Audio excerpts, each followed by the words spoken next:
22년 전, 희원은 전주의 한 은행 창구에서 태경을 처음 만났다. 당시 그녀는 27살이었고 야간 대학을 다니며 은행 창구 직원으로 일하고 있었다.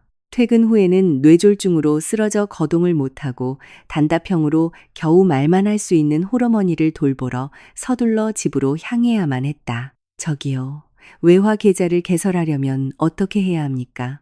까만 머리카락에 다정한 갈색 눈동자를 가진 남자가 그녀에게 말을 건넸다. 서류에서 눈을 뗀 희원은 그를 올려다보았다. 훤칠한 키, 탄탄한 체격, 깔끔하게 떨어지는 정장 차림. 이 지방 소도시에서는 흔히 볼 수 없는 세련된 분위기였다. 제가 도와드릴게요. 그녀가 미소 지으며 대답했다. 점심시간 지나고 오시면 처리해 드리겠습니다. 태경은 지방에 사는 평범한 아가씨들이 꿈꾸는 백마탄 왕자님, 바로 그 자체였다. 서울에서 온 엔지니어로 지역 공장의 설비 라인을 구축하기 위해 반년 동안 파견을 온 그는 비즈니스 호텔에 머물며 제대로 된 집밥과 평범한 대화에 굶주려 있었다. 하지만 나중에 알게 된 사실이지만 왕자님들의 부류도 참으로 다양했다. 저녁에는 보통 뭐 하세요? 서류 작업을 도와준 후 그가 물었다. 어머니를 돌봐드려요. 희원이 솔직하게 대답했다. 밥도 차려드리고 마사지도 해드리고 책도 읽어드리고요. 대부분의 남자는 이런 말을 들으면 부담스러워하며 슬그머니 자취를 감추곤 했다. 하지만 태경은 달랐다. 제가 놀러 가도 될까요? 맛있는 것도 좀 사가고요. 어머님도 말동무가 생기면 좋아하실 겁니다. 그리고 그는 정말로 고급 부티크 베이커리에서 산비싼 케이크와 과일 바구니, 꽃을 사들고 찾아왔다. 심지어 어머니와도 죽이 참 잘 맞았다. 서울의 번화한 거리, 새로 지어지는 높은 빌딩들, 그곳의 화려한 야경에 대해 즐겁게 이야기했다. 어머니는 희원이 지난 1년 동안 한 번도 보지 못했던 생기 넘치는 눈빛으로 그의 이야기를 들었다. 참 좋은 청년이구나. 그가 돌아간 후 어머니가 말했다. 저 사람과 결혼하렴. 엄마, 저 사람은 파견 온 거잖아. 서울로 돌아가면 날 잊을걸. 매일 저녁 찾아와 어머니의 자세를 바꿔 눕히는 것을 도왔고 어머니가 삼키기 쉽도록 전복을 곱게 갈아 넣은 특제 영양죽을 끓이는 법까지 터득했다. 한 달 후 그가 고백했다. 당신과 어머님 두 분 모두를 사랑하게 됐어요. 희원의 마음은 속절없이 녹아내렸다. 수년 만에 처음으로 누군가가 자신의 무거운 짐을 성가신 짐덩이가 아니라 자신을 구성하는 삶의 일부로 온전히 받아들여 주었기 때문이다. 파견 기간이 끝나갈 무렵 누가 어디로 거처를 옮길 것인지의 문제가 대두되었다. 전 엄마를 두고 떠날 수 없어요. 희원이 말했다. 당신 커리어에 방해가 될 거라는 건 알지만 그럼 내가 여기 남을게요. 태경이 결단을 내렸다. 서울에도 일자리는 많지만 여기서도 찾으면 되죠.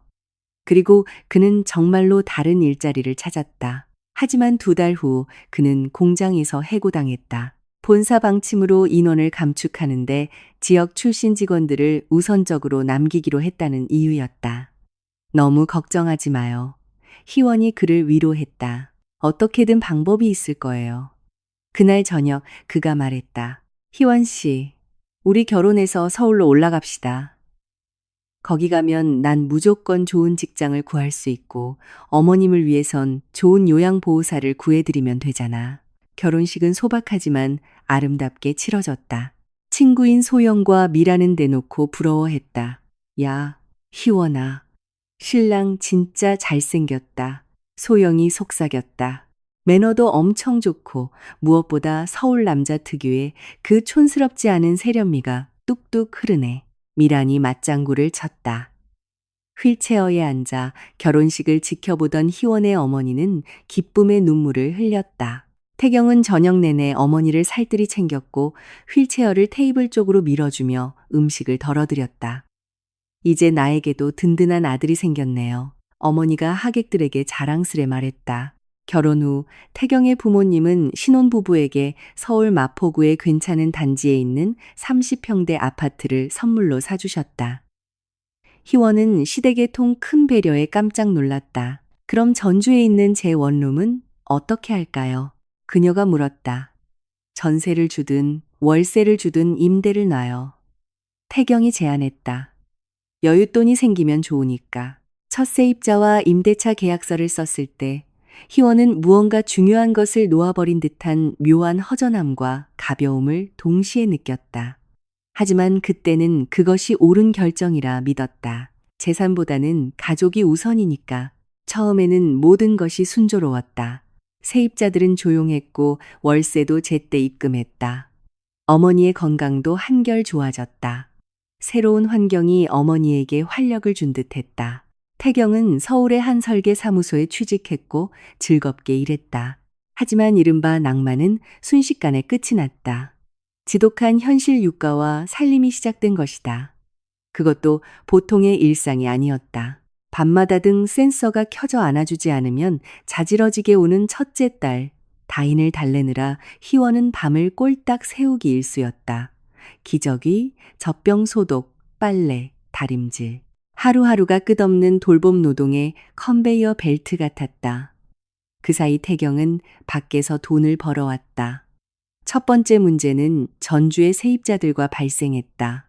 처음에는 세탁기를 고장내더니 그 다음에는 거실 소파를 엉망으로 만들었다. 세입자가 키우는 대형견이 외로움을 타서 소파 팔걸이를 이빨로 다 물어뜯어 스펀지와 가죽 부스러기가 집안에 나뒹군다고 했다. 자기네들 말로는 강아지가 혼자 있어서 스트레스를 받아서 그랬다는데 희원이 당혹스러운 얼굴로 말했다. 수리비를 반반씩 부담하자고 하더라고요. 거기 개 키우는 거 알고 계약한 거 아니었어? 저녁 뉴스를 보던 태경이 짜증 섞인 목소리로 말했다. 보증금을 더 세게 받았어야지. 처음 봤을 땐 엄청 점잖은 사람들이었어. 희원이 변명했다. 사람 겉모습만 보고 어떻게 알아. 당신이 사회 경험이 부족해서 그래. 결국 세입자들은 마지막 달 월세도 내지 않고 야반도주하듯 이사를 가버렸다. 새로운 세입자는 좀처럼 구해지지 않았고 집은 비어 있었다.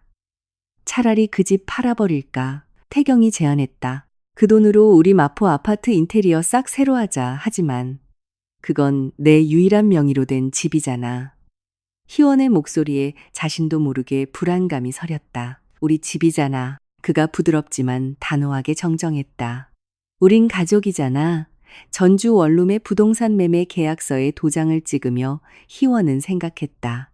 이걸로 끝이구나. 독립으로 향하는 마지막 다리가 불타버렸어. 공인중개사가 기계적으로 계약 조건을 읽어내려갔고 매수자들은 서둘러 서명했다. 태경은 만족스러운 듯 고개를 끄덕였다. 그녀의 가슴 속에는 묘한 공허함이 자리 잡았지만 그녀는 곧 시작될 화려한 아파트 인테리어에 대한 생각으로 그 감정을 황급히 억눌렀다. 그렇게 희원은 동의하고 말았다. 원룸은 금방 팔렸고 그 돈은 고스란히 아파트 리모델링에 들어갔다. 집은 잡지에서나 볼 법한 세련되고 아늑한 공간으로 변신했다. 희원은 자신이 딛고 설 마지막 독립의 섬을 잃었다는 사실을 애써 외면하려 노력했다. 태경은 돈을 버는데 혈안이 되어 집으로까지 외주 프로젝트를 가져와 주말 내내 일에만 매달렸다. 아이랑 시간 좀 보내줘. 희원이 부탁할 때마다 그는 이렇게 설명했다. 가족을 부양하려면 어쩔 수 없어. 당신도 책임감이 막중한 건 알지만 다인이가 아빠 얼굴 볼 시간이 거의 없잖아. 이젠 엄마라는 말은 곧잘하는데 아직 아빠 소리는 못해. 대신 돈이 얼마나 빨리 줄어드는지는 확실히 보고 있잖아. 분유값, 기저귀값, 옷값. 애 키우는데 돈 엄청 들어. 정말 많이 든다고. 희원은 밤마다 홀로 다인을 안아 달랬고 홀로 젖을 먹였고 소아과에도 홀로 데려갔다. 태경은 돈을 벌었다. 그들의 가정에는 어느새 역할 분담이 너무도 명확하게 굳어버렸다. 그는 사냥꾼이었고 그녀는 화로를 지키는 사람이었다. 희원의 어머니는 그 모습을 말없이 지켜보았다. 가끔 딸이 육가와 병수발에 완전히 지쳐 쓰러질 것 같을 때면 이렇게 말했다. 너 좀 쉬어라. 내가 우리 다인이 안고 있을 테니.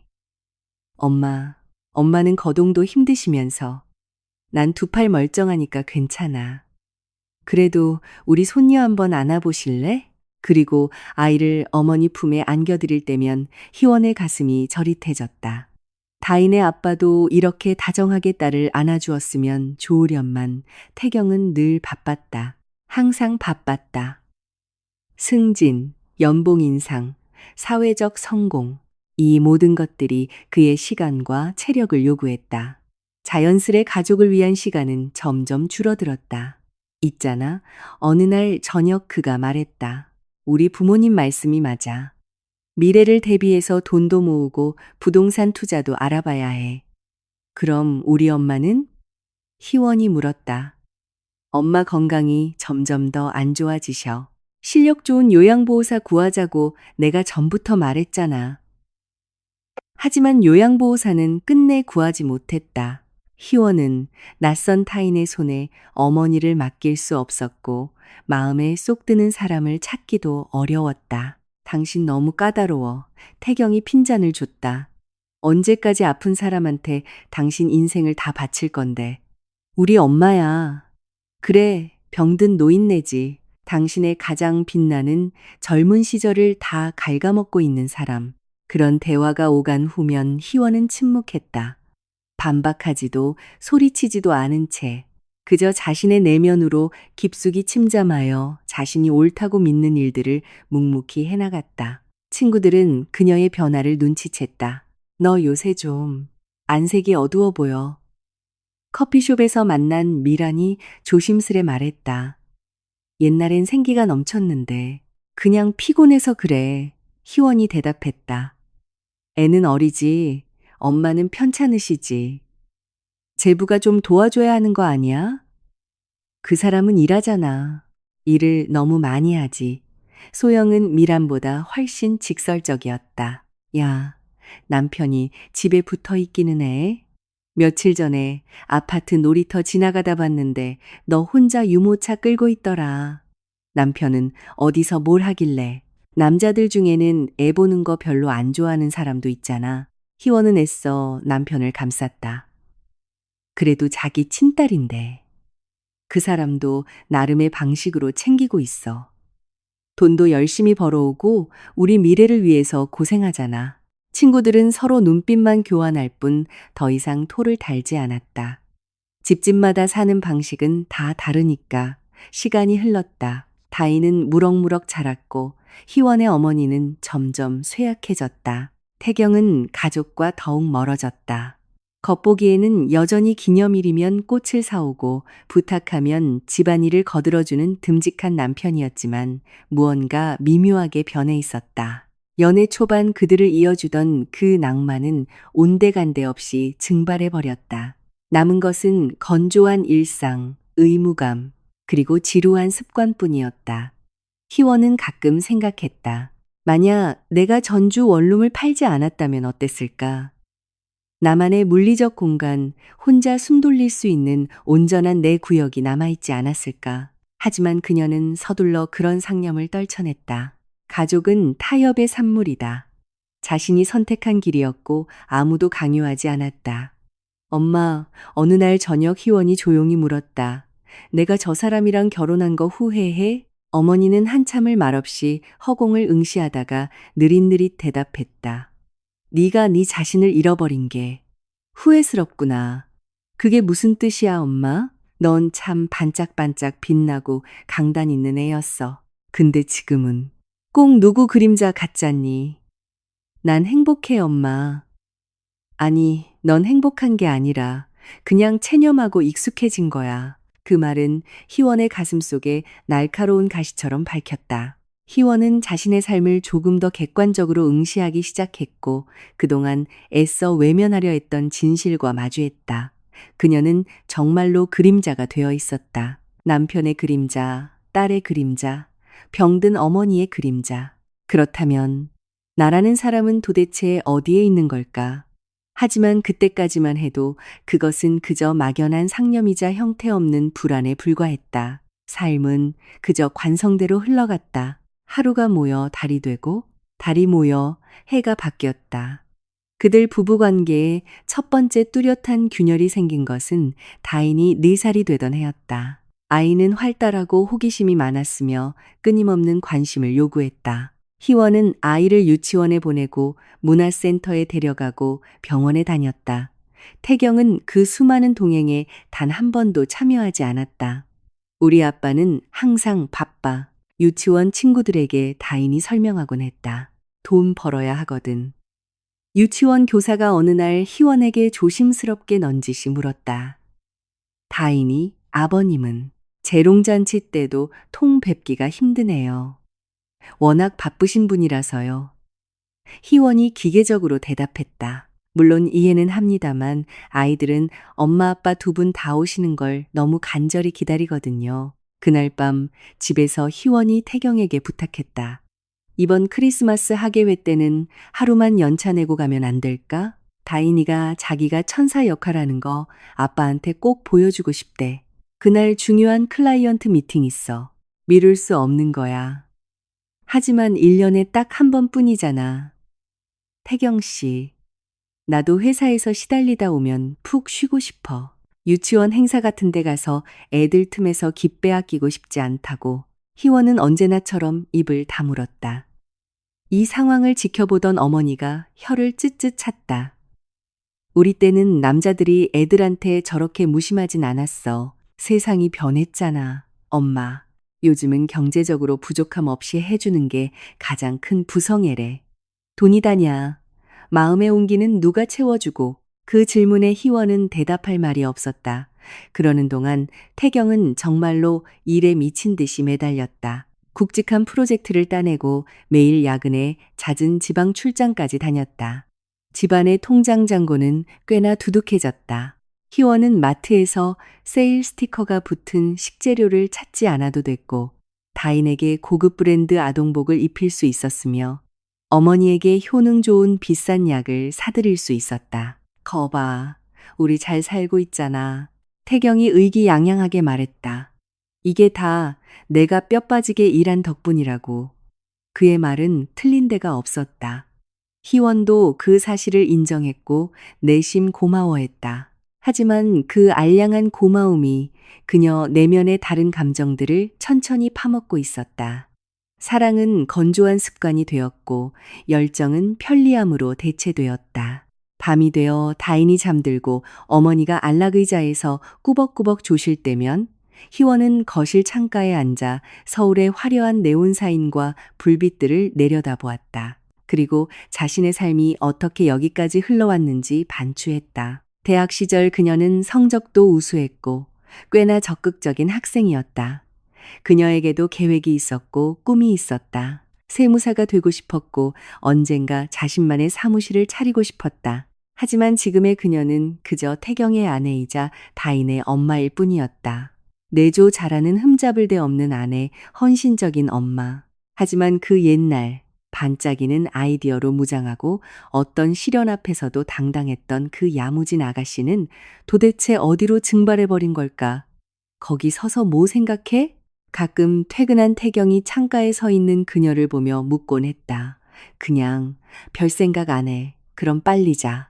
내일 또 새벽같이 일어나야지. 그렇게 그들은 한 침대에 누웠지만 각자 전혀 다른 세계 속으로 빠져들었다. 친구들도 이제 희원을 자주 찾지 않았다. 소영은 직업군인과 결혼해 강원도로 이사를 갔고 미라는 이혼 후 자신의 새로운 삶을 꾸리느라 여념이 없었다. 어쩌다 연락이 닿아도 대화는 겉돌기 일쑤였다. 어떻게 지내? 미란이 물었다. 잘 지내지. 다인이도 많이 컸고 엄마도 그럭저럭 버티고 계시고 태경 씨는 일하느라 바쁘고 넌 어때? 나야 뭐 똑같지. 근데 희원아, 너 목소리에 힘이 하나도 없다. 우울해 보여. 그냥 육아에 지쳐서 그래. 휴가라도 좀 다녀오든가. 아니면 주말에 호캉스라도 가지 그래? 시간이 어딨어. 태경 씨는 큰 프로젝트 맡아서 바쁘고 엄마 모시고 어디 가기도 힘들고 미라는 무슨 말을 더 하려다 입을 다물었다. 제3자의 눈에는 선명하게 보이는 것들이 당사자의 눈에는 보이지 않는 법이니까. 그리고 반년 후 어머니가 돌아가셨다. 주무시던 중 아주 조용하게 아침에 죽을 쑤어 방에 들어간 희원이 어머니를 발견했다. 심장이 그저 수명을 다해 조용히 멈춘 것이었다. 장례식은 무겁고 침통한 침묵 속에서 치러졌다. 태경은 상주로서 장례식장 예약부터 조문객 맞이, 발인 등 모든 절차를 깔끔하게 처리했고 유족들에게도 꽤나 섬세하게 대했다. 희원은 그의 그런 모습에 깊이 감사했다. 인생의 가장 큰 시련 앞에서 배우자의 든든한 등짝은 큰 위로가 되니까 이제 당신도 당신 자신을 위해 시간을 좀 쓸 수 있겠네. 사무제를 치르고 일주일 뒤 저녁 식탁에서 한우 불고기를 젓가락으로 집어 먹으며 그가 말했다. 이제 장모님이 당신 발목을 붙잡고 있진 않으니까. 희원은 숟가락을 든 채 그대로 굳어버렸다. 우리가 소중한 가족을 잃었어. 나도 장모님이 많이 그리울 거야. 우리 이 슬픔을 함께 잘 이겨내자. 가 아니었다. 이제 넌 자유의 몸이야. 마치 지긋지긋하고 끔찍한 막노동에서 해방된 노예에게 건네는 말 같았다. 난 한 번도 엄마가 내 발목을 잡는다고 생각한 적 없어. 희원이 밥그릇을 응시하며 조용히 하지만 뼈 있는 목소리로 대답했다. 에이, 왜 이래? 매일같이 약 챙겨야지, 기저귀 갈아야지, 병원 모시고 가야지, 밤에 아프시다고 끙끙대면 잠도 못 잤잖아. 이제 요가나 필라테스 같은 운동도 좀 다니고, 뭐 자격증 학원 같은데 등록해봐. 옛날에 무슨 세무사 공부하고 싶다며 그의 목소리에는 정말로 아내를 위하는 듯한 얄팍한 배려와 진심이 섞여 있었다. 하지만 바로 그 순간 희원은 머릿속을 내리치는 번개 같은 선명한 깨달음을 얻었다. 이 남자는 홀가분해하고 있다. 집안에 병자의 우울한 공기가 거친 것을 장모님이 아파할 때마다 눈치 보며 발소리를 죽여야 했던 수고로움이 사라진 것을 어차피 낫지도 않을 병에 비싼 영양제와 약값을 쏟아붓지 않아도 된다는 사실을 속으로 쾌재를 부르며 반기고 있는 것이다. 태경에게 어머니는 그저 체면치레로 짊어지고 가야 했던 무겁고 불쾌한 혹덩어리에 불과했다. 그리고 그는 굳이 그 사실을 교묘하게 감추려 들지도 않았다. 그래, 희원이 입술을 깨물며 말했다. 이제 나한테 자유시간이 많아졌네. 그리고 바로 그 순간 희원의 내면에서 무언가가 완전히 그리고 돌이킬 수 없이 부러져 나갔다. 요란한 굉음도 찢어지는 고통도 없었다. 그저 오랜 세월 과로로 지친 사람의 심장이 어느 날 밤 조용히 멈추듯 그렇게 소리 없이 부서져 내렸다. 다인은 할머니의 죽음을 깊이 슬퍼했다. 밤마다 할머니를 찾으며 울음을 터뜨렸고 엄마 품을 파고들었다. 태경은 아이의 그런 모습에 짜증을 냈다. 애한테는 심리적 안정이 필요한데 맨날 저렇게 울고불고 짜증이게 두면 어떡해. 당신이 잘 좀 달래봐. 애가 벌써 4살이잖아.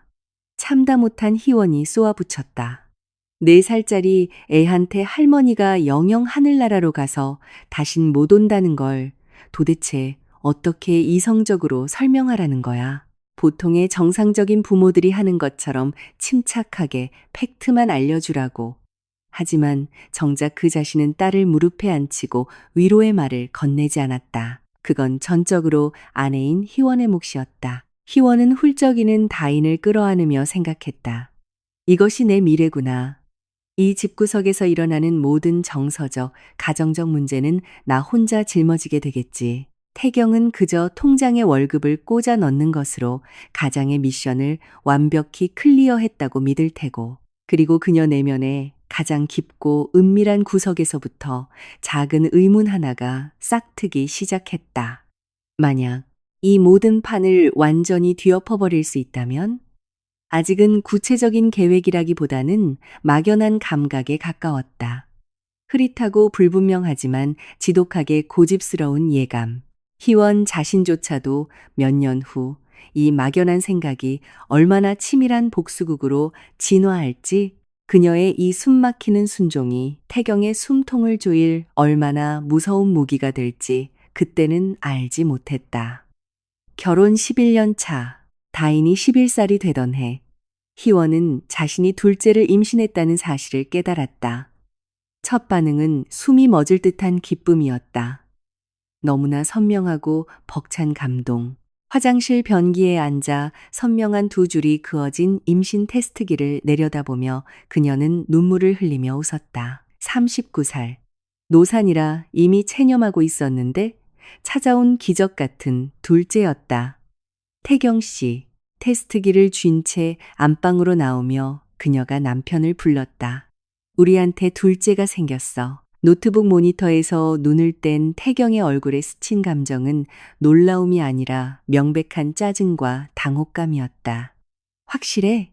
마치 무슨 말도 안 되는 청구서라도 날아온 사람처럼 그가 물었다. 테스트기에 두 줄 나왔어. 내일 산부인과 가보려고. 희원은 남편의 차가운 반응을 애써 무시하며 여전히 미소 띈 얼굴로 말했다. 희원아, 태경이 노트북을 덮으며 미간을 꾹 눌렀다. 우리 나이가 이제 이런 서프라이즈를 감당하기엔 좀 늙었다고 생각하지 않아? 서프라이즈라니? 그녀가 당황하며 되물었다. 이건 우리 아이야. 우리 아이는 다인이 하나로 좋게. 걔도 이제 초등학교 고학년이잖아. 근데 여기서 다시 그 지긋지긋한 밤샘 기저귀, 여행도 못 가고 외식도 못 하는 그 답답한 짓거리를 다시 시작하라고. 난 이제 육아 터널은 완전히 빠져나왔다고 생각했는데 희원의 뱃속이 차갑게 얼어붙었다. 그럼 지금 애를 지우자는 거야? 좀 현실적으로 이성적으로 생각하자는 거지. 당신 내년에 40이야. 난 42이고 우리에겐 멀쩡하게 잘 큰 딸이 있고 노후 대비도 해야 해. 굳이 이 평온한 일상을 왜 스스로 시궁창으로 끌고 들어가? 희원은 천천히 벽에 등을 기대어 섰다. 이것이 남편의 진짜 민낯이었다. 여보, 정말 축하해. 기적 같아. 같은 반응은 언감생심 기대도 안 했지만 이렇게 냉혹한 손익계산서가 날아올 줄이야. 불편하고 돈 들고 성가시니까. 나 낳을 거야. 그녀가 낳지만 단호하게 말했다. 당신이 있든 없든 난 이 아이 낳아. 태경은 마치 누군가 억지로 코를 쥐고 쓴 약을 먹일 때처럼 깊고 무거운 한숨을 내쉬었다. 그래. 정 그렇다면 당신 마음대로 해. 근데 명심해. 육아는 전적으로 당신 몫이야. 나 지금 회사에서 임원 승진 걸린 진짜 중요한 시기인 거 알지? 임신 기간 내내 집안에는 기묘하고 냉랭한 공기가 감돌았다. 희원은 뱃속에 새 생명을 품고 있으면서도 그 어느 때보다 철저하게 버림받은 고독감을 느꼈다. 태경은 아내의 임신을 그저 시간이 지나면 해결될 일시적인 장애물쯤으로 취급했다. 그나마 11살 딸 다인이가 뜻밖의 든든한 우군이 되어주었다. 사춘기에 접어들 만한 나이였지만 다인은 동생이 생긴다는 소식에 뛸 듯이 기뻐했다. 엄마, 동생은 남자애야, 여자애야. 볼록해진 엄마의 배에 귀를 대며 딸이 물었다. 아직은 몰라, 우리 딸. 난 남동생이었으면 좋겠어. 초등학교 들어가면 일진 애들한테서 내가 싹 다 지켜주고 두발 자전거 타는 것도 내가 가르쳐 줄 거야. 희원은 딸의 머리를 쓰다듬으며 생각했다. 이 철없는 남편놈보다 우리 딸내미 모성애가 2배는 더 크네. 참 다행이다. 시어머니인 이 여사는 며느리의 임신 소식을 듣고는 노골적으로 불편한 기색을 드러냈다. 반찬을 싸들고 집에 들른 날 그녀가 쏘아붙였다. 그 나이에 덜컥 애를 갖는 건 대책 없는 짓이다. 태경이 지금 회사에서 자리 잡고 뻗어나가야 할 중요한 시기인데 집구석에서 갓난에 울음소리나 듣고 있으면 일이 손에 잡히겠니? 어머님, 그 사람도 40이 넘은 다 큰 어른이에요. 희원이 차분하게 맞받아쳤다. 본인 일은 본인이 알아서 하겠죠. 우리 아들이 성정이 너무 물러터져서 그렇지. 이 여사가 싸늘하게 대꾸했다. 안 되는 건 안 된다고 딱 잘라 거절을 못하는 성격이잖니. 마치 희원이 시댁의 재산을 노리고 억지로 임신이라도 한 것처럼 몰아붙이는 태도였다. 반면 친구들의 반응은 정반대였다. 휴가차 서울에 올라온 소영은 박수를 치며 환호했다. 대박. 희원아, 진짜 축하해. 40의 둘째라니, 너 진짜 대단하다. 맞아. 20대 때 첫째 키울 때랑은 느낌이 완전 다르대. 진짜 예쁘다더라. 미란이 거들었다. 제부는 뭐래? 엄청 좋아하지? 소영의 질문에 희원은 잠시 침묵했다. 뭐, 그냥 그렇지. 기뻐하기도 하고 현실적인 걱정도 하고 친구들은 눈치를 채고 더 이상 깊게 묻지 않았다. 5월, 온 세상이 푸르게 피어나고 향긋한 봄내음이 가득할 때 아들 경민이가 태어났다. 작고 쪼글쪼글하고 너무나도 무방비한 핏덩이. 희원은 아이를 품에 안고 벅찬 감동에 눈물을 쏟았다. 태경은 의무방어전을 치르듯 근처 꽃집에서 대충 산 장미 다발을 들고 병실에 나타났다. 입가에는 영업용 미소가 걸려 있었다. 몸은 좀 어때? 맹장 수술을 마친 직장 동료 병문안을 온 사람처럼 그가 물었다. 괜찮아. 우리 아들 얼굴 좀 봐. 태경은 어정쩡한 자세로 아이를 안아들고는 딱 1분 만에 다시 침대에 내려놓았다. 잘생겼네. 그가 무미건조하게 말했다. 당신 닮았어. 그게 전부였다. 어떠한 감동도 가슴 뜨거운 부성에도 없었다. 그저 아빠라는 사회적 역할을 연기하는 로봇 같았다. 퇴원 후 집에 돌아오자 태경이 아들을 귀찮은 불청객 취급한다는 사실이 더욱 명백해졌다. 밤에 경민이가 칭얼대며 울 때마다 그는 침대에서 신경질적으로 뒤척였다. 에입 좀 어떻게 못 막아? 나 내일 오전에 본부장님 모시고 PT 해야 한다고. 이제 태어난 지 한 달 되는데 어떻게? 아기를 안고 토닥이며 희원이 속삭였다. 애들은 원래 다 이렇게 울면서 커. 다인이 때도 똑같았어. 아니, 다인이는 이 정도로 안 울었어. 내 기억엔 안 그랬다고. 당신이 기억을 못하는 거겠지. 그리고 둘째 낳기 전에 당신이 조건 걸었잖아. 육아는 내가 다 알아서 하기로. 희원은 우는 아들을 안고 거실로 나갔다. 그래, 둘 중 하나라도 살아야지. 점차 그들 가족의 새로운 질서가 확립되었다. 희원은 젖을 물리고 기저귀를 갈고 유모차를 밀었다. 태경은 일을 했다. 다인이가 오히려 아빠보다 낫게 동생의 젖병을 물려주고 딸랑이를 흔들어주고 심지어 기저귀 가는 법까지 어깨너머로 배웠다. 아빠는 경민이 진짜 안 도와주네. 어느 날 다인이가 툭 내뱉었다. 아빠는 밖에서 뼈 빠지게 돈 벌어 오시잖아. 희원이 조건반사처럼 대답했다. 내 짝꿍 지훈이네. 아빠는 매일 저녁 지훈이 동생 목욕도 시켜주고 아침에 어린이집 셔틀버스도 태워준대. 희원은 작게 한숨을 쉬었다. 11년의 결혼 생활 동안 태경은 다인이를 데리고 소아과에 간 적도 어린이집이나 학교에 데려다 준 적도 단 한 번도 없었다. 학부모 총회도 오직 희원의 몫이었고 학예회도 마찬가지였다. 딱 한 번, 유일한 예외가 있긴 했다. 다인이가 초등학교에 입학하고 첫 아빠 참여 체육대회가 열렸을 때 희원은 태경에게 제발 하루만 월차를 내달라고 사정했다. 아빠들만 오는 날이라는데 당신 안 가면 우리 다인이 기죽어. 반 애들 다 아빠랑 2인 삼각 달리기 한다는데 딱 한 번이야. 그가 툴툴거리며 대답했다. 2번 다시 이런 일로 부르지 마. 그것이 딸의 11년 인생 동안 그가 학교 행사의 모습을 드러낸 처음이자 마지막이었다. 그는 체육대회 내내 인상을 팍 쓴 채 계속 손목시계만 들여다보았다. 다인이와 형식적인 달리기 시합이 끝나자마자 그는 먼저 차를 몰고 횡하니 가버렸다. 거봐, 숙제 끝냈지? 이제 됐어? 그날 저녁집에 온 그가 당당하게 말했다. 애들 노는데 내 금쪽 같은 주말 3시간이나 버렸잖아. 그리고 이제 둘째 경민이에게도 똑같은 패턴이 반복되고 있었다. 경민이가 태어나고 2년이 흐르는 동안 태경은 단 한 번도 소아과에 동행하지 않았고 주말에 유모차를 끌고 산책을 나간 적도 없으며 밤에 깨어 우는 아이를 달랜 적도 없었다. 어린이집 등하원도 오롯이 엄마의 몫이었고 어린이집 재롱잔치도 엄마만 참석했다. 경민이가 2살이 되자 희원은 이직을 결심했다. 이전에 다니던 은행권은 연봉은 높았지만 진상 고객 응대와 극심한 실적 스트레스, 야근 때문에 더 이상 버틸 재간이 없었다. 그녀는 중소규모의 제조 공장, 품질 관리부 QA로 자리를 옮겼다. 스트레스도 적고 정시 퇴근이 보장되는 자리였지만 당연히 월급은 은행 시절의 반토막이었다. 굳이 왜 그런 공장에 취직을 해? 태경이 의아해하며 물었다. 내가 벌어오는 돈으로 부족해?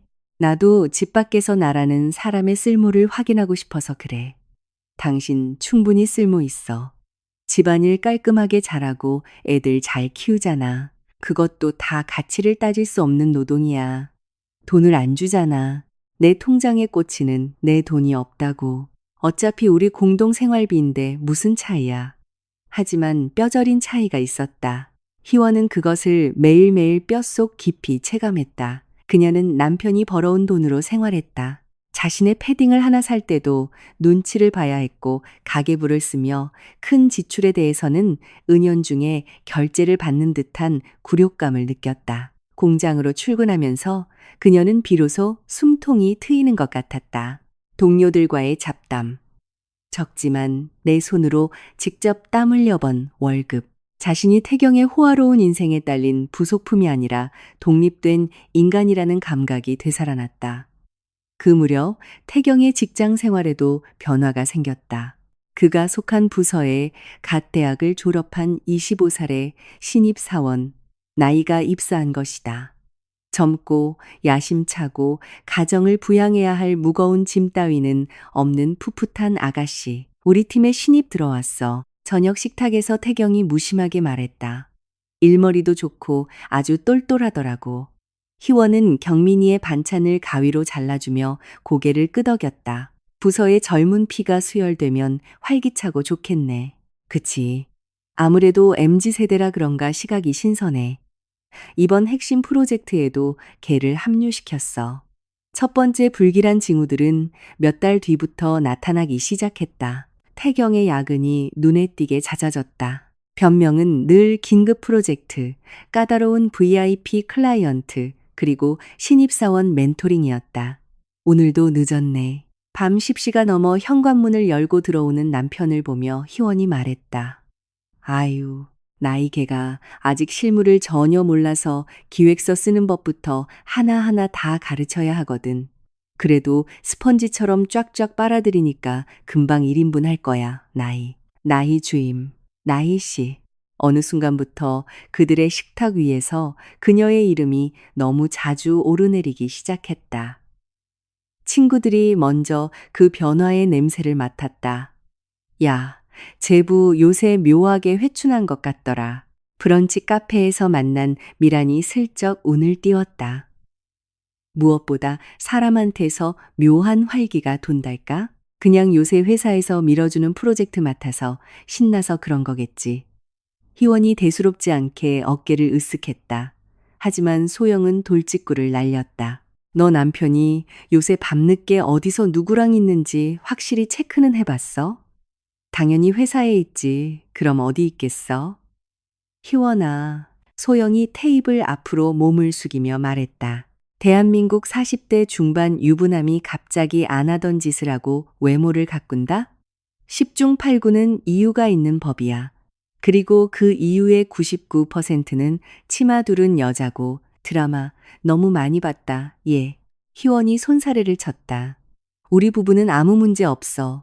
하지만 집으로 돌아온 희원은 남편의 일거수일투족을 예리하게 관찰하기 시작했다. 과연 태경은 정말로 회춘한 듯 보였다. 몸에 핏이 딱 떨어지는 값비싼 정장을 새로 샀고 미용실을 바꿔 세련된 투블럭 포마드 스타일을 유지했으며 출근 전에는 톰포드 향수를 칙칙 뿌렸다. 그녀의 질문에 그는 경쾌하게 대답했다. 팀장급 정도 됐으면 이 정도 품위 유지는 기본이지. 이미지 메이킹도 업무의 연장선이라고. 그리고 그는 마침내 가정사에 대한 일말의 관심조차 완전히 끊어버렸다. 예전에는 건성으로라도 아이들 안부를 물었지만 이제는 스마트폰만 쳐다보며 고개만 끄덕일 뿐 대화는 언제나 회사실로 귀결됐다. 태경 씨, 경민이가 오늘 처음으로 엄마라고 했어. 희원이 기쁜 목소리로 알렸다. 그래, 장하네. 태경은 카카오톡 창에서 눈을 떼지 않은 채 대답했다. 다인이는 이번 기말고사 수학 만점 받았대. 오, 잘했네. 여전히 그의 눈은 액정에 고정되어 있었다. 그리고 내일 밤엔 외계인들이 우리 집 거실에 UFO를 주차할 예정이래. 그래, 자기야. 고생해.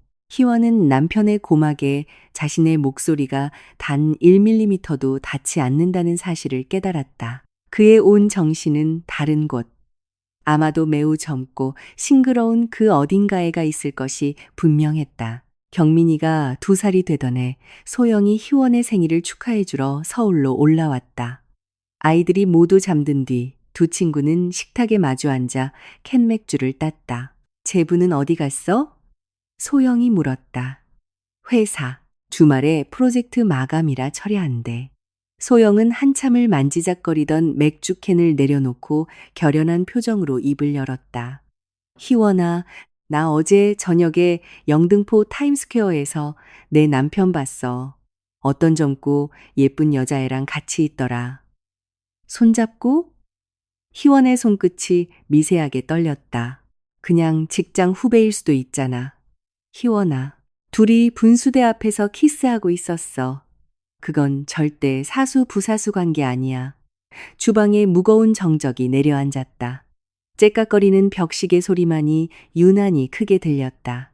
희원은 천천히 맥주캔을 테이블에 내려놓았다. 알고 있어. 그녀가 고요한 목소리로 입을 열었다. 알고 있다고? 짐작은 했단 뜻이야? 계속 울려대는 카톡, 잦은 야근, 새로 산 옷들, 향수 냄새, 심증은 진작에 넘쳤지. 근데 가만히 있어? 어떻게 할 건데? 희원은 씁쓸하게 어깨를 으쓱했다. 내가 지금 당장 뭘 할 수 있는데? 애가 둘이야. 내 월급은 쥐꼬리만 한 중소기업 실수령액이고 내 명의로 된 집 한 채, 땅 한 평조차 없어. 이혼 소송 걸어서 양육비 좀 받아낸다 쳐. 그걸로 애둘 데리고 어디 가서 살아? 서울 하늘 아래 월세방이라도 구할 수 있을 것 같아? 야, 그렇다고 이렇게 등신처럼 살아? 네 남편이 널 대놓고 기만하고 바닥에 걸레짝 취급을 하는데도 누가 걸레짝 취급을 당한대. 희원의 목소리에 섬뜩할 만큼 차가운 결기가 서렸다. 난 그냥 기다리고 있는 거야. 도대체 뭘 기다리는데? 소영은 눈을 동그랗게 뜨고 친구를 바라보았다. 희원의 두 눈동자 깊은 곳에는 체념이나 굴종이 아닌 무언가 완전히 새로운 불꽃이 일렁이고 있었다. 서늘하고 치밀하며 소름 돋을 정도로 냉혹한 불꽃, 내 인생에 더 이상 끼어들지 마. 희원이 조용히 속삭였다. 제발 부탁인데 모른 척 해줘. 이건 내가 알아서 끝낼 거니까. 그 목소리에 담긴 압도적인 기운에 눌려 소영은 더 이상 입을 열지 못했다. 그 사이 희원의 머릿속에서는 거대하고 치밀한 하나의 설계도가 완성되어 가고 있었다. 아직은 뼈대뿐이었지만 너무나도 실현 가능한 계획. 치욕을 견디며 침묵하는 것. 그것 역시 고도의 전술이 될 수 있다. 특히 자신이 정확히 어느 타이밍을 노리고 있는지 알고 있는 포식자에게는. 다시 몇 년의 세월이 흘렀다. 어느덧 경민이는 10살이 되었고 다인이는 수원의 한명문 대학에 다니는 어엿한 대학생이 되어 있었다. 태경의 분류는 이제 태경 본인만 빼고 세상 사람 모두가 다 아는 공공연한 비밀이 된 지 오래였다. 나이는 이제 그의 부서에서 과장으로 승진해 완전히 자리를 잡았다. 30 즈음에 빼어난 미모의 능력도 갖췄고 육아와 살림에 찌든 중년 남성에게 완벽하고도 달콤한 안식처였다. 친구들은 이제 희원을 부러워하지 않았다. 대신 쯧쯧 혀를 차며 동정했지만 그 어설픈 위로가 희원의 속을 더 뒤집어 놓았다. 야, 넌 진짜 속도 없다. 그걸 아직도 참고 사냐? 갯날 만난 소영이 분통을 터뜨렸다. 건너 들으니까 업계 사람들은 둘이 살림 차린 줄 알더라. 너 진짜 바보 천치야. 미란이 직격탄을 날렸다. 남자가 네 머리 꼭대기에 앉아서 노는데 그걸 왜 둬? 당장 이혼 전문 변호사 찾아가서 다 까발려 최후 통첩이라도 하라고. 소영이 맞장 굳혔다. 희원은 그들의 비난 섞인 조언을 들으며 고개만 주걱거렸다. 친구들은 앞뒤로 그녀를 등신 같은 년이라고 부르며 답답해했지만 희원의 두개골 안에서 얼마나 소름 끼치는 톱니바퀴가 굴러가고 있는지 상상조차 하지 못했다. 마침내 모든 판을 뒤집을 완벽한 방아쇠가 당겨진 것은 바로 2년 전 다인이가 대학에 갓 합격했을 때였다. 성실하고 똑똑했던 다인이는 높은 경쟁률을 뚫고 원하던 학과에 진학했다. 합격의 기쁨도 잠시 기숙사 입소 보증, 국가 장학금 신청, 학자금 대출 보증 등 처리해야 할 서류 작업이 산더미 같았다. 당시 태경은 나이와의 로맨스에 완전히 뇌가 절여진 상태였다. 그의 머릿속은 온통 나이의 애교 섞인 콧소리, 그녀와 주고받은 은밀한 카톡, 그리고 다가올 주말 제주도 미러여행 계획으로만 가득 차 있었다. 이런 핑크빛 뇌구조 속에서 가족의 현실적인 문제들은 파리떼처럼 성가시고 짜증나는 소음에 불과했다. 여보, 다인이 기숙사 들어가려면 보호자 인감도장 찍고 인감증명서 첨부해야 된대. 희원이 서류 봉투를 내밀며 말했다. 또 서류야? 소파에 누워 스마트폰으로 나이가 보낸 비키니 사진을 보며 실실 웃던 태경이 신경질적으로 반응했다. 무슨 놈의 대학교가 주민센터도 아니고 맨날 뭘 떼오래. 저번엔 등록금 낸다고 내 공인인증서랑 보안카드 싹 다 가져가더니 가족관계 증명서랑 인감증명서 본인 발급용으로 여러 통 필요하대. 당신이 내일 반차 내고 동사무소 좀 다녀올래? 아, 나 지금 회사에서 엄청 중요한 시기인 거 몰라? 나이. 아니, 우리 팀원들이랑 신규 사업 기획안 마무리해야 한단 말이야. 희원은 미간을 찌푸린 남편을 차분하게 내려다보았다. 그는 자신이 가족의 대소사를 얼마나 지긋지긋해 하는지 굳이 숨기려 들지도 않았다. 그의 모든 에너지는 오직 나이와의 불륜에만 쏠려 있었다. 여보, 요새 종부세, 종합부동산세, 폭탄 맞기 쉬운 거 알지? 세무사한테 물어보니 우리 마포 아파트 내 명의로 부부간 증여 돌려놓는 게 세금 덜 나온대. 당신 요새 회사 일도 바쁜데 세금 문제로 신경 쓰기 싫잖아. 희원이 아주 자연스럽게 미끼를 던졌다. 증여? 명의를 바꾼다고? 어차피 부부 공동재산이나 마찬가지인데 서류상으로만 내 앞으로 해두자는 거지. 다인이 대학교 기숙사 서류랑 장학금 신청할 때도 내 명의로 재산이 잡혀 있어야 유리한 부분도 있고, 내일 반차 내고 법무사 사무실 가서 도장만 찍어줘. 선생님, 이 아파트를 사모님 명의로 완전히 증여, 양도하시는 게 맞습니까? 법무사가 태경에게 재차 확인했다. 아, 네네, 맞아요. 태경은 시계를 쳐다보며 건성으로 대답했다. 약속 장소에서 기다리고 있을 나이 생각에 마음이 다급했다. 우리 마누라가 워낙 꼼꼼하고 믿을 만한 사람이라서요. 여기 인감 찍으면 되죠? 그는 내용조차 읽지 않고 서류에 도장을 찍었다. 희원은 발급받은 위임장과 인감증명서, 그리고 태경의 인감도장을 집안 깊숙한 곳에 있는 개인 금고에 안전하게 보관했다. 태경은 그 집에 금고가 있다는 사실조차 알지 못했다. 그로부터 2년 동안 많은 것이 변했다. 아주 조용히 뱀이 허물을 벗듯 그 어떤 파음도 내지 않고 1년 전 희원은 다니던 공장에 돌연 사직서를 냈다. 남편에게도 소영과 미란에게도 말하지 않았다. 그저 짐을 싸서 나왔을 뿐이다. 요새 공장 일은 어때? 가끔 저녁 식탁에서 태경이 의무감에 물었다. 그냥 똑같지 뭐. 분량 체크하고 포장하고 희원이 태연하게 대답했다. 그는 더 이상 꼬치꼬치 캐묻지 않았다. 그의 관심사는 오직 스마트폰 화면 속 나이에게만 향해 있었으니까. 사실 희원은 공장을 그만둔 직후 탄탄한 중견 무역회사의 영업관리직 과장으로 이직에 성공했다. 공장 시절보다 월급이 3배나 높았다. 늘어난 급여와 성과급은 태경이 전혀 알지 못하는 희원 명의의 철저한 비밀 계좌로 차곡차곡 쌓여갔다. 비슷한 시기에 그녀는 아들 경민이의 학교를 옮겼다. 동네 아이들이 배정받는 평범한 공립초등학교 대신 강남의 학비 비싼 사립초등학교로 전학을 시켰다. 엄마, 나 왜 이제 버스 타고 먼 학교로 가야 해? 아들이 물었다. 거기 선생님들이 경민이한테 훨씬 더 재밌는 걸 많이 가르쳐 줄 거거든. 시설도 엄청 좋고. 아빠도 알아? 아빠는 바쁘시잖아. 이런 건 엄마랑 경민이가 둘이서 비밀로 결정하는 거야. 태경은 아들이 입고 다니는 교복이 바뀌었다는 사실조차 눈치채지 못했다.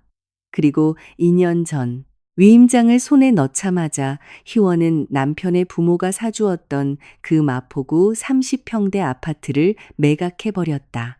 남편이 직접 발급해준 인감증명서와 포괄적 위임장, 그리고 인감도장을 무기로 사용했다. 아파트를 금매로 넘겨 확보한 거액의 현금에 그동안 이 악물고 모아둔 자신의 비자금을 합쳐 그녀는 신도시의 번듯한 신축 20평대 아파트를 오롯이 자신의 명의로 매입했다. 기존 마포 아파트는 투자자에게 매각함과 동시에 그녀가 몰래 2년짜리 전세 계약을 맺어두었기에 태경은 여전히 예전 아파트에 살고 있었다. 아니, 살고 있다고 착각하고 있었다. 매일 밤 퇴근에 샤워를 하고 캔맥주를 마시며 자는 그 공간의 소유권이 이미 다른 사람에게 넘어갔다는 사실을 꿈에도 모른 채 엄마, 어느 날 밤 경민이가 이불을 덮으며 조그맣게 물었다. 근데 왜 우리 새 아파트 산 거 아무한테도 말 안 해? 이건 엄마랑 경민이만의 1급 비밀이거든. 아직은 때가 아니야. 언제쯤 말할 건데? 곧 희원이 아이의 이마에 키스하며 속삭였다. 아주 곧.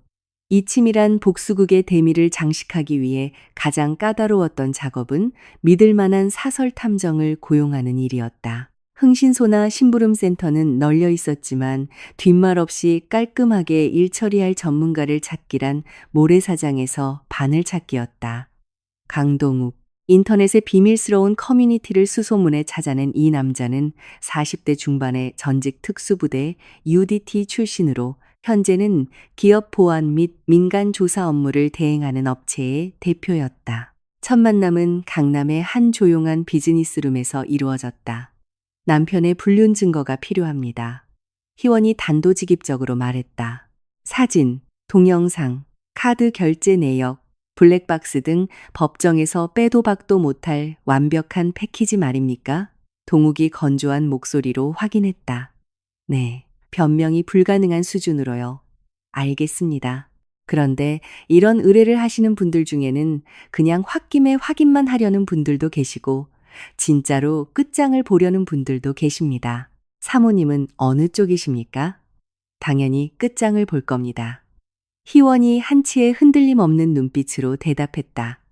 동욱은 이름값에 걸맞은 최고 수준의 전문가였다. 불과 한 달 만에 희원의 손에는 두툼한 USB와 서류 봉투가 쥐어졌다.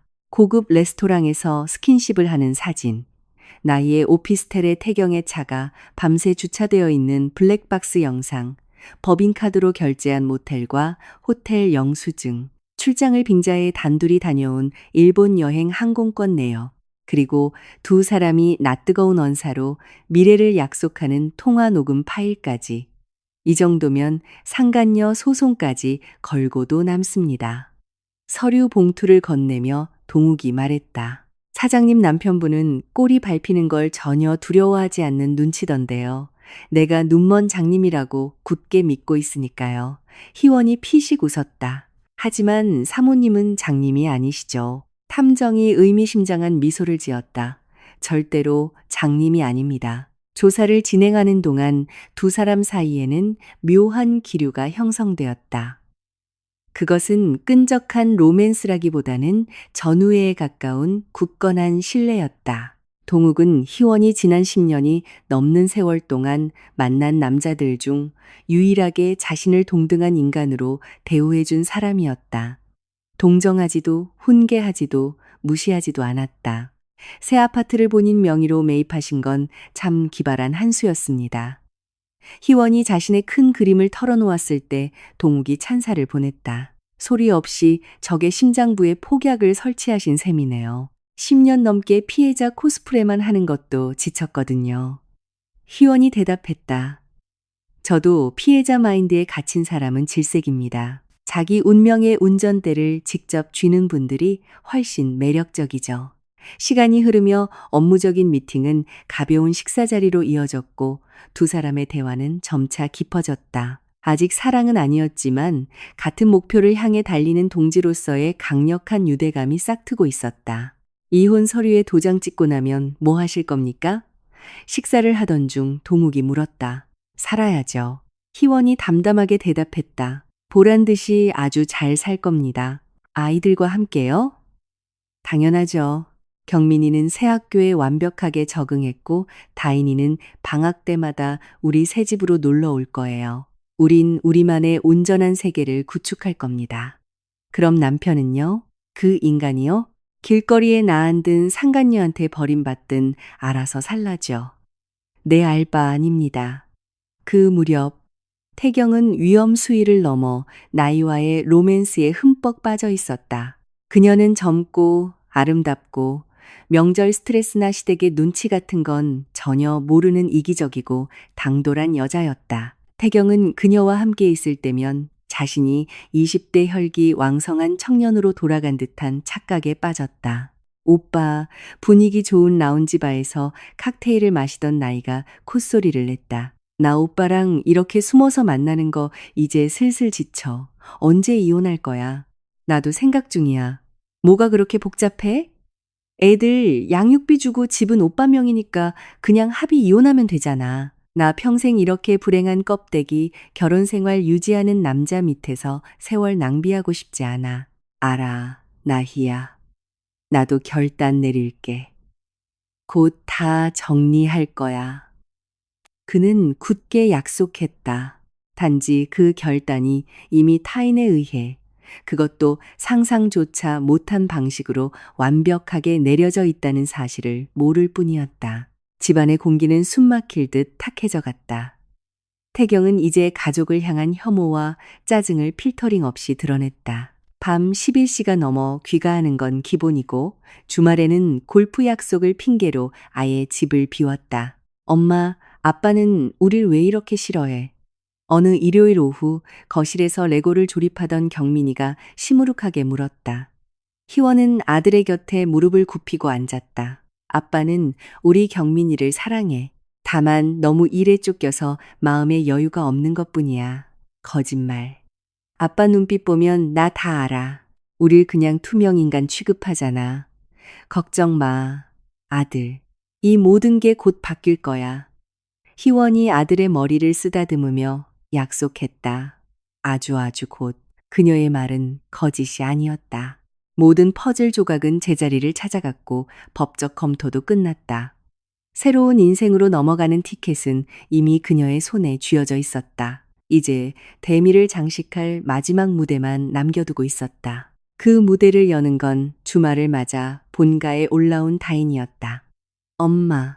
식탁에서 과일을 깎는 엄마의 등을 보며 다인이 무겁게 입을 열었다. 엄마도 아빠가 딴 여자 만나는 거 알아? 희원은 칼을 내려놓고 딸을 돌아보며 미소 지었다. 수년 만에 처음으로 짓는 그 어떤 억압도 가식도 없는 가장 홀가분하고 평온한 미소.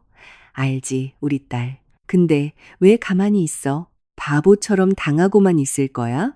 희원은 다인에게 다가가 어깨를 감싸 안았다. 엄마는 바보가 아니야.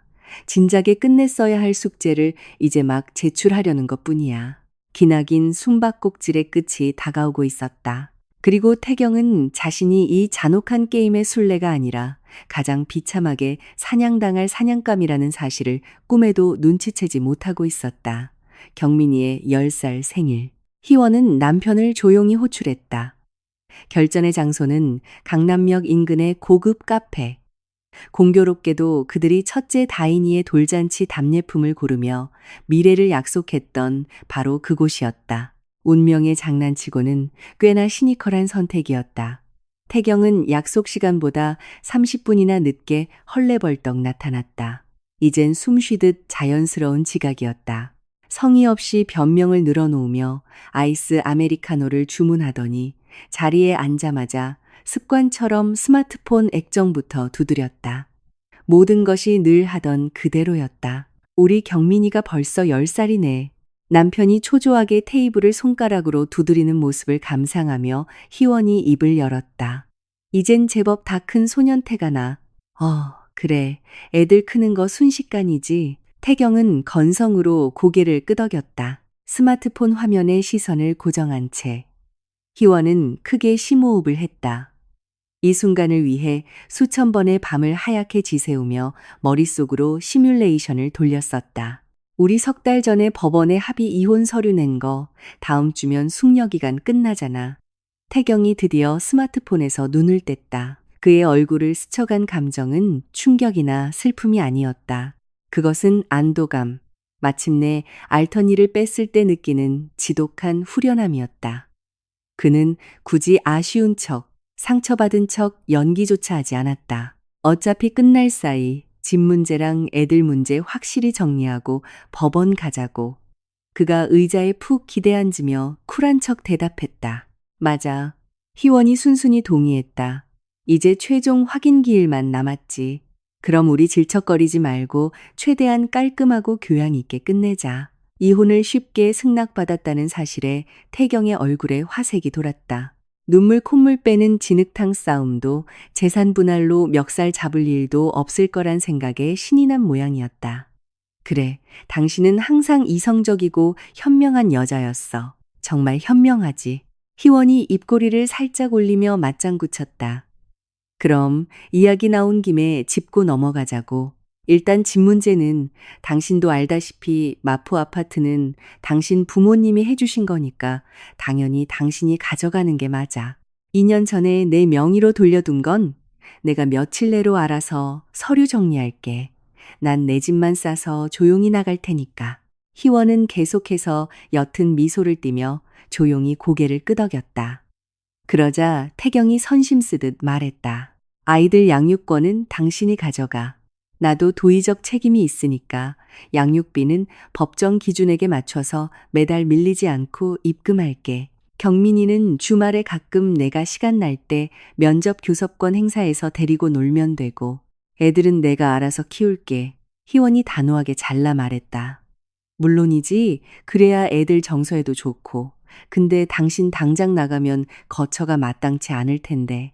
소영이나 미란이 같은 친구들 집에서 당분간 신세 좀 지면 되겠네. 그는 마치 자신이 엄청난 관용이라도 베푸는 성인군자처럼 굴었다. 아내에게 아이들을 양보하고 양육비를 지급하겠다는 그 오만한 태도, 얄팍한 아량에 스스로 심취한 모습이 역겨울 지경이었다. 그리고 솔직히 말해서 태경이 목소리를 낮추며 테이블 쪽으로 몸을 숙였다. 이게 우리 모두를 위한 최선의 선택이야. 당신 아직 마음만 먹으면 재혼할 수 있는 나이잖아. 그리고 나도 내 개인적인 인생 계획이 따로 있고 당연히 있겠지. 희원이 나직하게 말했다. 나이 씨 말이잖아? 그 이름이 나오자 태경은 흠칫 놀라 얼굴을 붉혔지만 부인하지는 않았다. 알고 있었어? 이 바닥 사람들이 다 아는데 나만 모를 리가? 그래. 그럼 오히려 잘 됐네.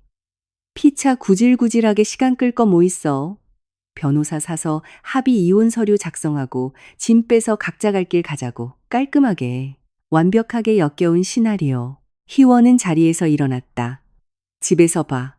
난 오늘 안 들어가. 태경이 황급히 말했다. 클라이언트랑 중요한 술자리가 있어서 새벽에나 들어갈 것 같네. 알았어. 그럼 내일 봐.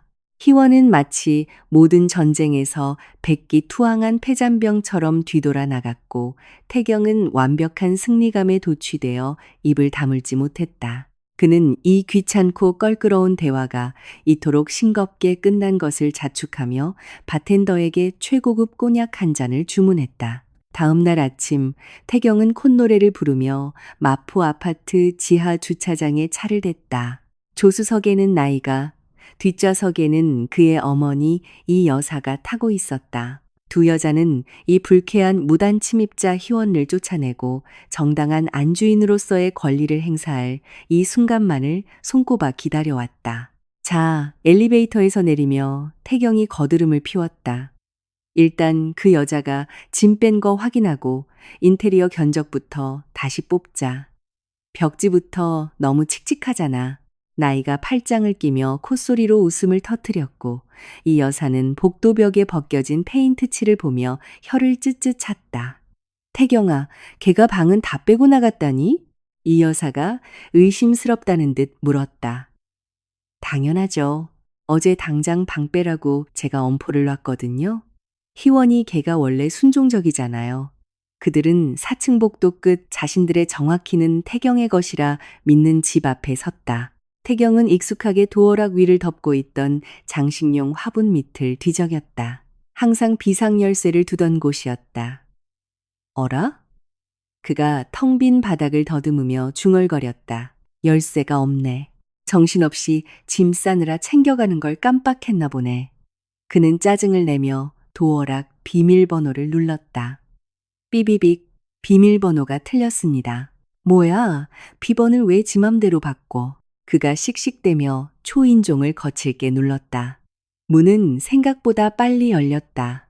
하지만 현관에 서 있는 사람은 순종적인 아내 희원이 아니었다. 키가 180은 훌쩍 넘어 보이는 다부진 체격에 매서운 회색빛 눈동자를 가진 낯선 사내가 그들을 내려다보고 있었다.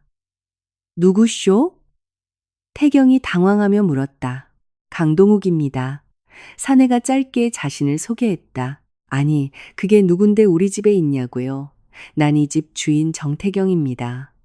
아, 말씀 많이 들었습니다. 동욱이 여유롭게 고개를 끄덕였다. 희원 씨가 전 남편분이 들이닥칠 수도 있다고 미리 귀띔을 주시더군요. 어떤 년이 귀띔을 해? 내 마누라는 어딨고. 당신 대체 네 집 안방에서 행패야. 태경이 분노하며 동욱을 밀치고 들어가려 했지만 동욱은 바위처럼 끄떡도 하지 않은 채 현관을 가로막았다. 비켜요. 이 집은 우리 부모님이 내 돈 주고 사서 내 명의로 된 내 집이라고. 과거형이시네요. 동욱이 차분하고 또렷한 목소리로 정정했다. 정확히 2년 전 이 아파트는 사모님 명의로 합법적으로 증여되었습니다.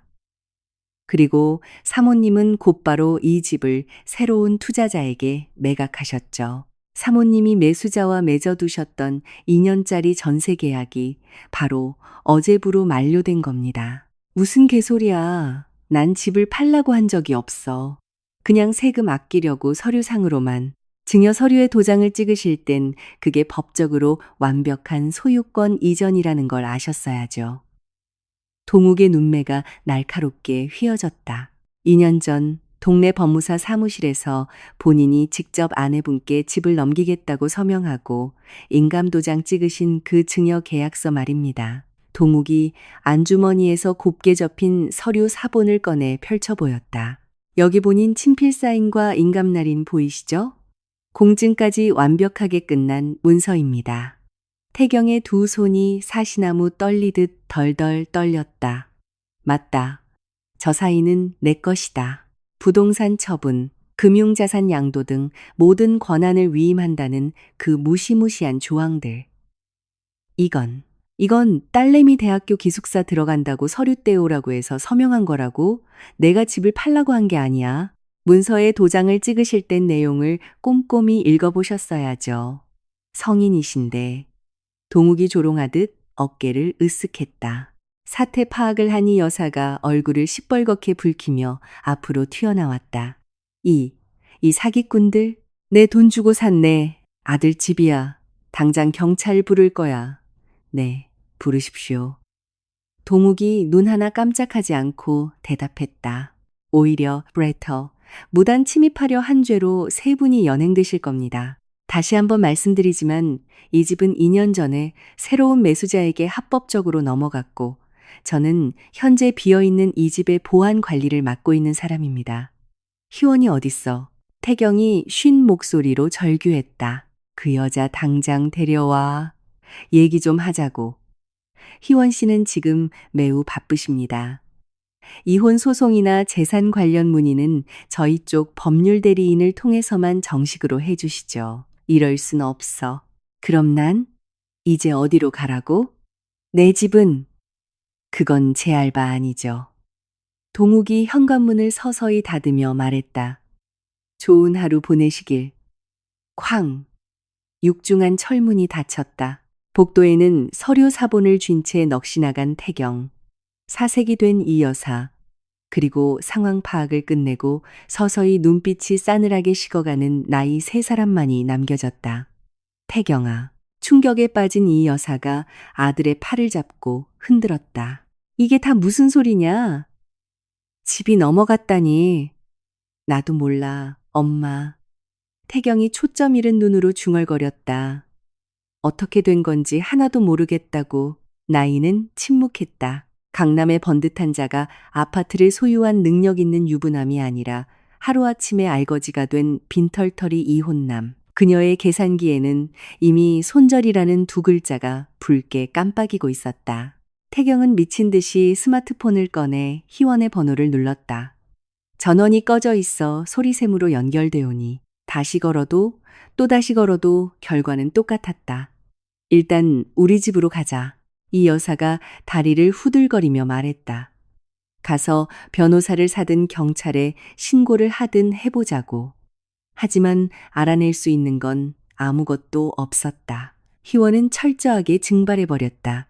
모든 매매 서류는 합법이었고 태경이 직접 발급한 인감증명서가 첨부되어 있어 법적으로 뒤집을 확률은 제로에 수렴했다. 다음 날 아침 태경은 뜬 눈으로 밤을 지새우고 희원이 다녔다던 품질관리 공장으로 쳐들어갔다. 하지만 인사팀에서 들려온 대답은 그를 두 번째 패닉에 빠뜨렸다.